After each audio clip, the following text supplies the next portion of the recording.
Tai, kuo aš noriu pasidalinti, apie ką aš noriu papasakoti, iš tiesų tai yra atskiras. Ir aš įsitikinęs, kad daugumai žmonių yra visai naujas ir nepilnai patirtas pasaulis. Dėl to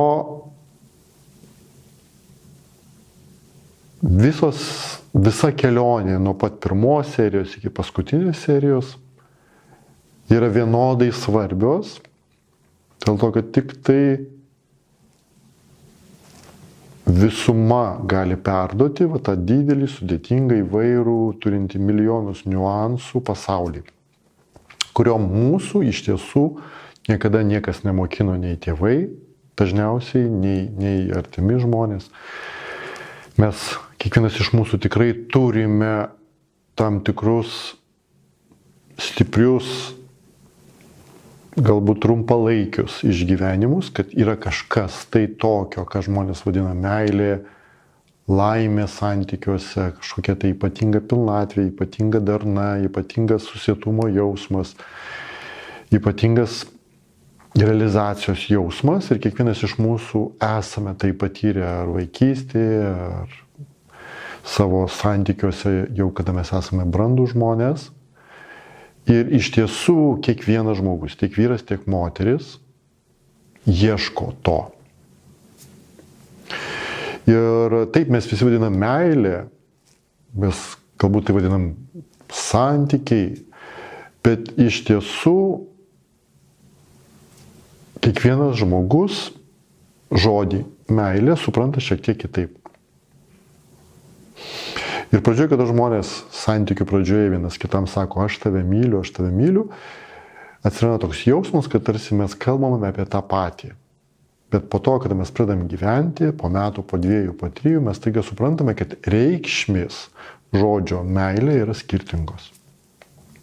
Galima sakyti, pagrindinė skyrybų priežastis yra tai, kad mums laikui bėgant paaiškėja, kad mes turim visai kitą supratimą, kitą prasme, kitą reikšmę žodžio meilė.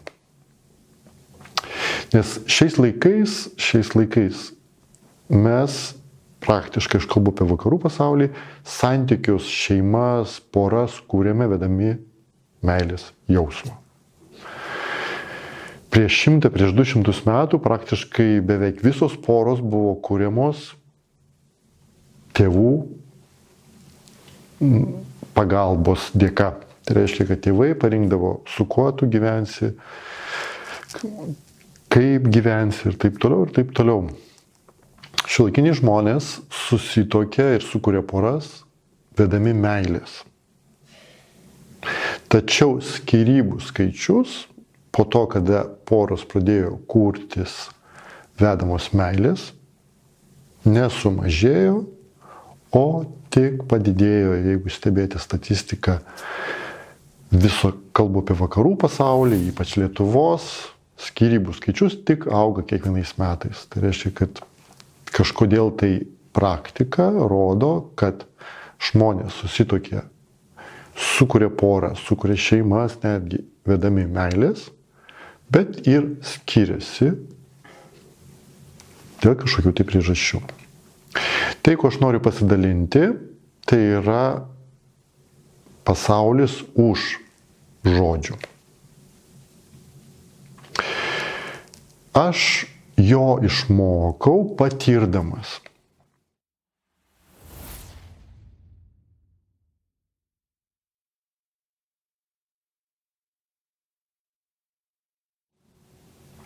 Prieš 28 metus aš sutikau savo meditacijų meistrą, moterį, ir aš pradėjau mokintis medituoti. Tas meditacijų meistras priklausė labai keistai tradicijai, kuri mokino žmonės medituoti gyvenimo turgaus pačiame centre. Tai reiškia, kad tu sugebi išlaikyti labai gilų santykį su savim ir su visu pasauliu, ne tik tai tada, kada tu sėdi užmerktomis akimis, kažkokioj nuostabioj, puikioj, darnioj aplinkoje, bet ir tada, kada tu išeini į gyvenimą. Kas yra gyvenimas? Kokie yra gyvenimo iššūkiai žmogui, kuris atranda viduje savęs labai gilius, nuostabius išgyvenimus, tokius kaip sąmoningumas, meilė, šviesa, pilnatvė, pabudimas ir taip toliau. Mes turime 3 didžiasias pamokas. Jo, viena pamoka yra veikla.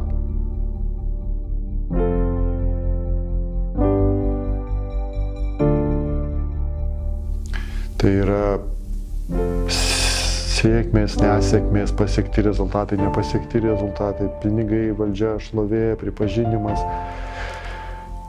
pastanga, koncentracija ir visokie kitokie dalykai, kurie iš tiesų žmogų labai lengvai išveda iš tos nuostabios būsenos. Šitos pamokas aš mokinausi padedamas meistrų vyrų. Tai reiškia, kaip įnešti meilę šviesą ir sąmoningumą arba sąmonę šviesą į veiklą, man užtruko 16 metų. Toliau 2 temos, sekančios gyvenimo pamokų temos, tai yra kaip įnešti meilės šviesą ir sąmoningumo šviesą į santykius, o ypač su priešinga lytimi.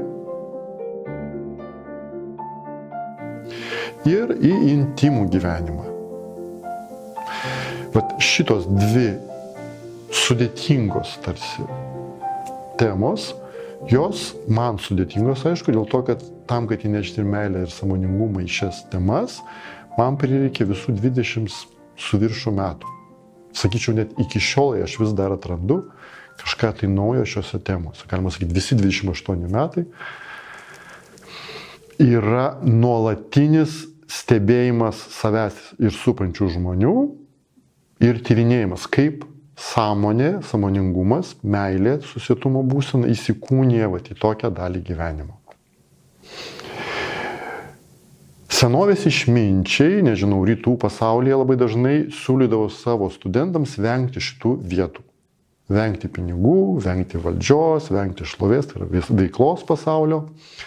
Siūlydavo arba apribodavo, arba kažkokiu būdu nusakydavo kažkokius kanonus, kaip gyventi su priešinga lytim. Tradiciškai man visada yra tas simbolis žmogaus, kuris atrado vidinę darną, vidinę šviesą, pilnatvę ir taip toliau, yra žmogus kažkuo panašus į vienuolį. Tai reiškia, tikrai jisai neturi poros, tikrai jisai, mes neįsivaizduojam to nuostabaus žmogaus besimylinčio. Ir aišku, mes nelabai įsivaizduojam jį, nežinau, uždirbinėjančio pinigus, investuojančio, ar nežinau, kažką tai ten, arba kažkokia tai turinčio kažkokias tai pareigas ir taip toliau. Bet šiuolaikiniai žmonės tokie, visas vakarų pasaulis yra toks. Vadinasi, tai, ką atrado nuostabus išminčiai senovėje, yra labai labai nuostabu, bet atėjo laikas tai įnešti, pritaikyti, sujungti su šiuolaikiniu pasauliu. Ir visi mano tie 28 metai, tai ir buvo vienų iš tų pagrindinių temų, yra mokinimasis medituoti, aš vadinu meditacija, tai yra sąmonė šviesos ir meilė šviesos įnešimas į santykių sferą ir intimų gyvenimą. To manęs mokino moterys, meistrės moterys, dėl to, kad tai yra jų mylima tema. Ir pagrindinis mokymas vyko ne žinių informacijos kaupimo būdu, ne pratimų būdu, o visai kitokiu būdu. Tas kitas būdas yra toks, dėka savirefleksijos, savimonės, sąmoningumo, savistabos, nuraminto refleksuojančio save proto, aš paverčiau savo kūną, emocijas, jausmus, mintis, nežinau, savo esybę, savo sielą, paverčiau laboratoriją. Laboratorija, kurioje atliekami įvairūs stebėjimai. Kas vyksta su manim, kada aš esu vienas. Kas vyksta su manim, turime visus šitus lygius. Kūnas, emocijos, mintys, protas. esybė. Kai aš esu santykiuose, kai aš esu darniuose santykiuose, kai aš esu nedarniuose santykiuose, kai vyksta įvairūs santykių ferverkai ir ta stadija nuostabioji, kada yra įsimylėjimas, kada yra įsimylėjimas pranyksta, kada yra išdavystė, kada yra nesusipratimai, kada yra konfliktai, kada yra nesusikalbėjimas, kada yra skyrybos, kada vėl atsistatymas po skyrybų, kada yra pavydas, kada yra visos žmogiškos emocijos, mintis ir pojūčiai. Mano meistrai mane vertė visą tai stebėti, tyrinėti nuolatos. Ir tuo momentu, kai aš prarasdavau budrumą, prarasdavau savo sąmoningumą, mane purtydavo, būdindavo, keldavo ir sakydavo, tu nesimokai, tu nemedituoji, tu tiesiog automatiškai gyveni. Ir tik dėka tų nuostabių mano mylimų meistrų aš galėjau tai daryti, dėl to, kad jau po 30 sekundžių, po minutės aš šitą užduotį užmirždavau.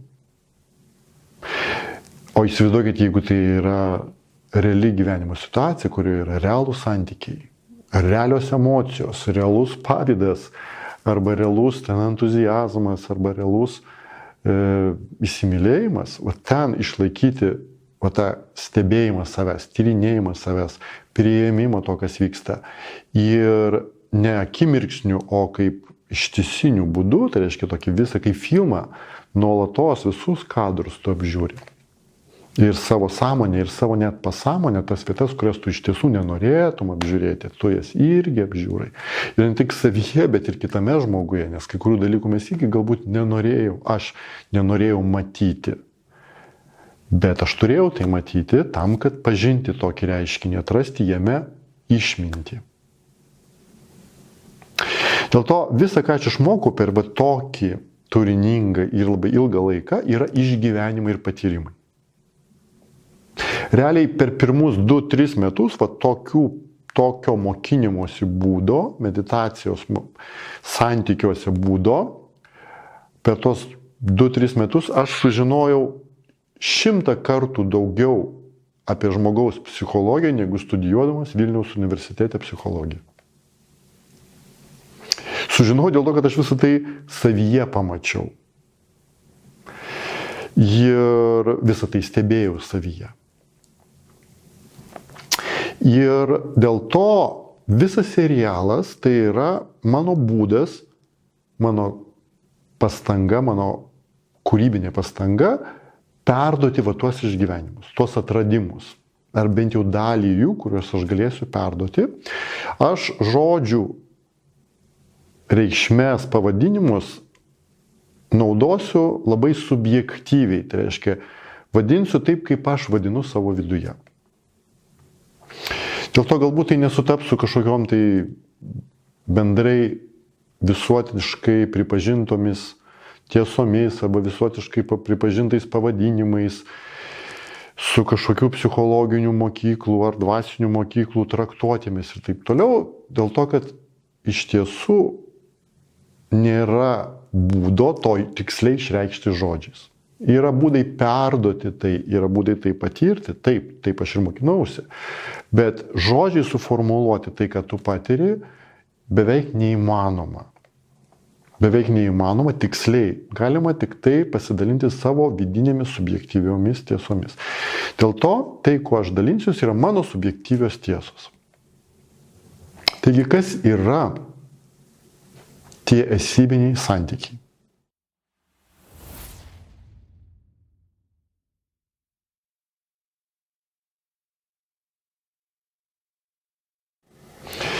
Esybiniai santykiai tai ir yra ta santykių dedamoji, kuri mus daro laimingais santykiuose. Tai ir yra ta dalis, kurios mes visi ieškome, atrandame ir vėl prarandame. Ir kadangi jinai nėra įvardinama arba mes niekada nežinojom, kaip rasti tai. Arba labai dažnai esybinė dedamoji santykių vykdavo kartu su įsimylėjimu, seksualinė trauka, su įvairiom kitom euforiniam arba nebūtinai euforiniam būsenom. Dėl to mes viską matydavom kaip sumaišytą viename katile. Ir kartais mes galvom, kad tai nuo įsimylėjimo, arba mes kartais galvodavom, kad tai yra nuo traukos, arba tai nuo gero seksualinio kontakto, suderėjimo, arba galbūt nuo vaikų gimimo, arba kaip tik vaikų paleidimo į gyvenimą. Bet iš tiesų, kada mes bandydavom kartoti tą seksualinį kontaktą, kuris mums atnešė tą būseną, mes matom, kad seksualinis kontaktas kartojasi, bet esybinė santykių dedamoji neatsiranda. Kartais mes galvom, kad kelionės kartu mums atnešė tokią nuostabią būseną. Ir mes pradedam keliauti toliau ir vėl tos būsenos nėra. Dėl to, kad jinai yra visai kitoj dimensijoj. Visai kitoj dimensijoj, į kurią reikia gimti.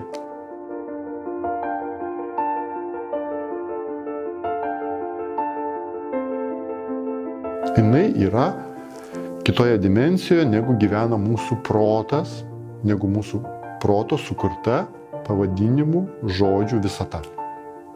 Vadinasi, esybinė santykių dedama arba esybinius santykius galima tik patirti. Kaip ir daugelį dalykų, tokių kaip meilė, artumas, pilnatvė, realizacija, jos galima pažinti tik patiriant. Dėl to, kalbant, aš stengsiuosi ne tik tai įvardinti žodžiais, bet ir perduoti, skambėti tą kelionę, į kurią aš jūs kviečiu. Dėl to esybiniai santykiai tai yra poros kelionė meilės erdvėje. Paprastai mes porą santykius visada įsivaizduojam kaip kažkokį tai galutinį tikslą, kurį mes pasiekėm. Jo, kaip ir visos pasakos, jos juk baigėsi kada? Baigėsi, kad jie tapo pora. Visi, kol jie įsimylėjo, kol jie dar nežinojo, ar gyvens kartu ir taip toliau, ten vyksta poros kelionė. Žmonės kažką tai daro, bando, sužavėti tą žmogų, bando kažkaip tai užmegzti, išlaikyti santykius su tuo žmogum ir taip toliau. Tai reiškia būti patraukliu, gražiu, įdomiu, kūrybingu ar dar kažkokiu.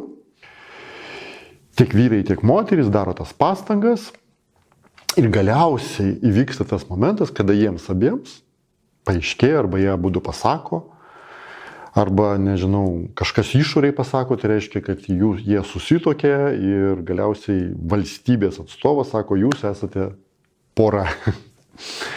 Bet yra toks momentas, kada pasaka baigėsi. Tai kad mes pasiekėm, mes jau esam pora. Toliau jau nieko nereikia daryti, toliau mums reikia mėgautis tuo. Tai reiškia, mes toliau pradedame vartoti, taip kaip mokina dabartinis mūsų kapitalizmas. Mes ilgai dirbom ir dabar galim atsisėsti ir vartoti tai. Nes visą, ką mes vartojame, galiausiai suvartojame. Dėl to tradiciškai medaus mėnesis yra skiriamas tam, kad mėgautis tuo. Jo, taip kažkodėl tai mėnesis medaus ir po to mūsų net kiti žmonės, papročiai ir taip toliau, jie visi sako, kad viskas, jūs jau pasimėgavote, dabar jūs turite susilaukti vaikų ir pradėti kažką tai tokio visai ką kito daryti. Nes esybiniai santykiai kelionė meilės erdvėje. Tai yra tai, kas ir prasideda arba tęsiasi toliau, kada pasaka baigėsi. Ir ta kelionė, kada pasaka, tradicinė pasaka baigėsi, tai reiškia, jie nusprendė būti kartu, ta kelionė, jinai gali tęstis visą gyvenimą. Mano nuostabus mokytoja meistinai sakė, kad tam tikros gėlės poroje pražysta tik taip po tam tikro laiko. Vienos gėlės pražysta iš karto. Visas mūsų įsimylėjimas, trauka ir visokie kitokie nuostabus dalykai, jie labai greitai pražysta. Bet yra ir žymiai retesnės gėlės, kurios gali pražysti, jeigu pora toliau keliauja meilės erdvėje 3 metus, 6, 9, 12, 20 metų ir taip toliau. Yra tam tikri nuostabūs reiškiniai, kurie meilės kelionė arba esybiniuose santykiuose gali įvykti tada, kada pora labai ilgai keliauja, labai daug atranda kartu. Tai reiškia, kiekybė pavirsta nauja kokybė. Tradiciškai mes esame įpratę matyti taip, kad santykiai, kaip ir mūsų gyvenimas, jisai turi kažkokį piką ir po to viskas tik tai prastėja. Mes senstam, mūsų galimybės mėgautis gyvenimu irgi mažėja ir taip toliau. Tai yra mūsų toks kaip ir mums siūlomas tradicinis požiūris. Visos kultūros, kurios įskaitydavo žmogaus vidinį augimą, išminties dimensiją, jos pasakoja apie tai, kad žmogaus gyvenime yra labai daug etapų. Ir didelė dalis esybinių etapų, tai reiškia jo vykstančių išgyvenimo lygmenį, patyrimų lygmenį, atradimų lygmenį, pokyčių tam tikrų nuostabių lygmenį, prasideda tada, kada žmogui yra 40 metų, 50, 60, 70, 80 metų ir taip toliau. Tai reiškia, kuo toliau žmogus, kuo ilgiau žmogus gyvena, tuo įdomiau, tuo daugiau dimensijų jam gali atsiverti, jeigu jis jų ieško. Jeigu jis ieško tų esybinių, vidinių dimensijų. Kada atsiveria vidinės dimensijos, jūs pradedat matyti tas žymiai giliau išorinį pasaulį. Išorinis pasaulis yra ant tiek gilus, ant kiek tu pats esi viduj su savim gilus. Santykiai yra tokio gilumo, tiek turi tų sluoksnių, tiek turi atspalvių, kiek tu pats esi viduj gilus. Ir kelionė, į kurią aš jūs kviečiu, ir yra atradimas to gylio, kuris vadinasi esybinis gyvenimas.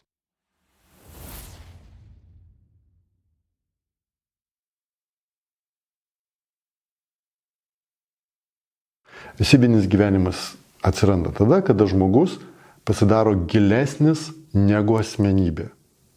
Kada jo sąmonė prasiplečia, jis pradeda matyti daugiau negu mato jo asmenybė, kuri viską vadina žodžiais, vertina ir taip toliau. Mes pradedame matyti reiškinius, kuriuos galima patirti, tokius kaip meilė, pilnatvė, realizacija, tyla, ramybė, palaima, ekstazė, dieviškumas, įsižeminimas, gyvybingumas, gyvenimo spalvos, gyvenimo džiaugsmas, būties pilnatvė, nenusakomas būties lengvumas ir taip toliau, ir taip toliau. Štai tokie reiškiniai, kurie gyvena už asmenybės pasaulio. Visus šitus reiškinius galima atrasti, puoselėti ir auginti santykiuose su mylimu žmogum.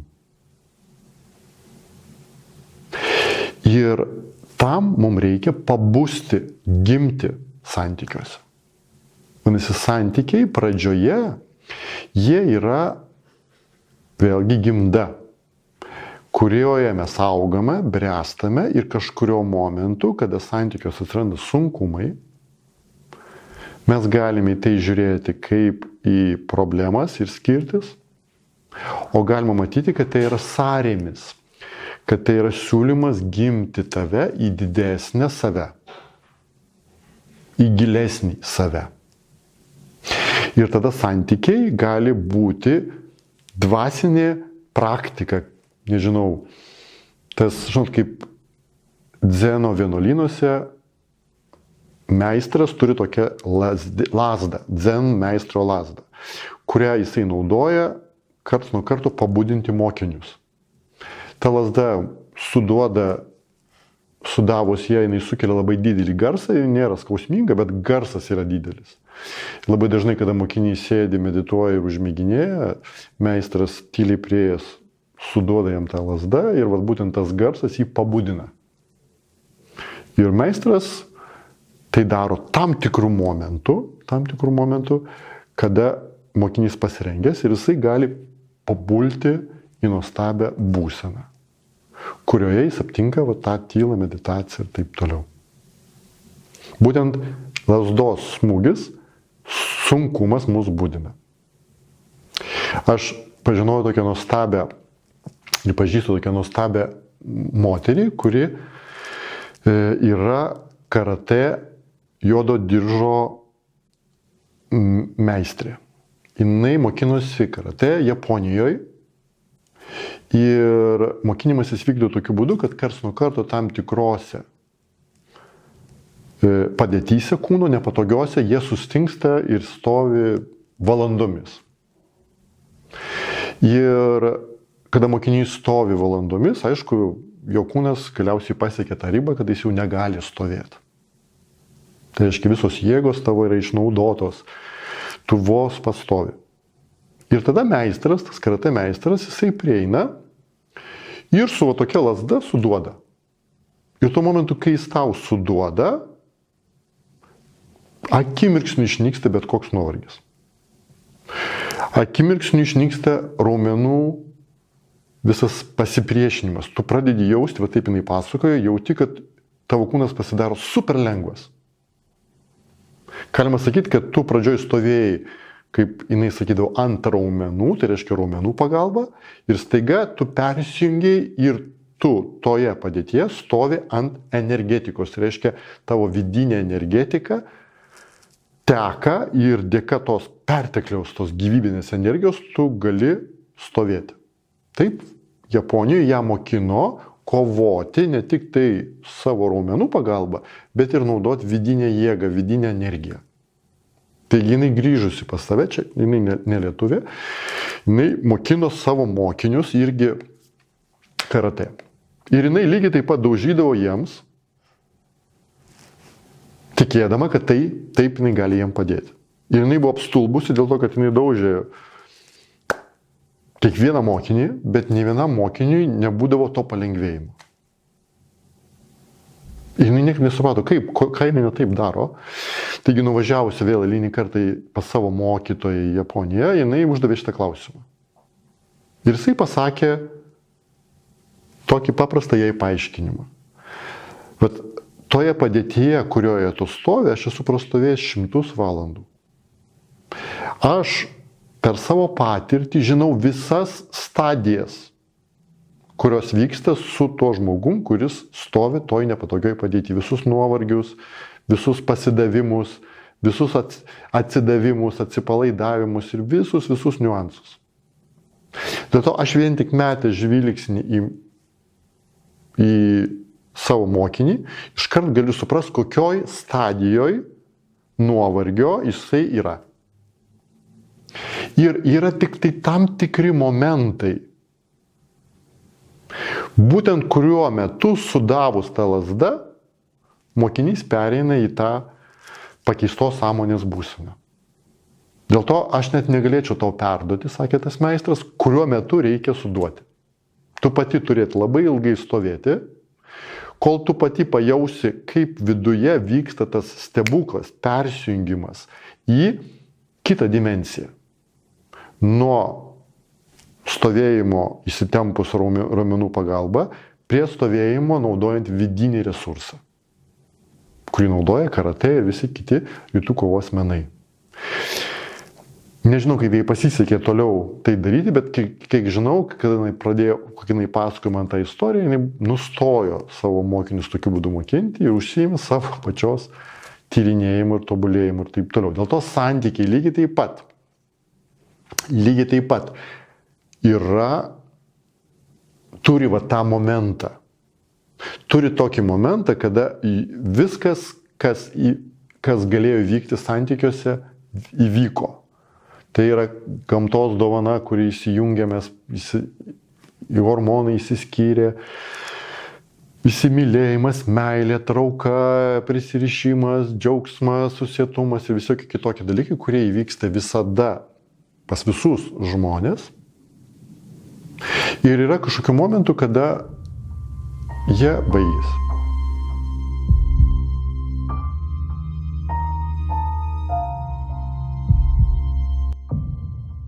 Ir yra toks momentas, kada gali būti tas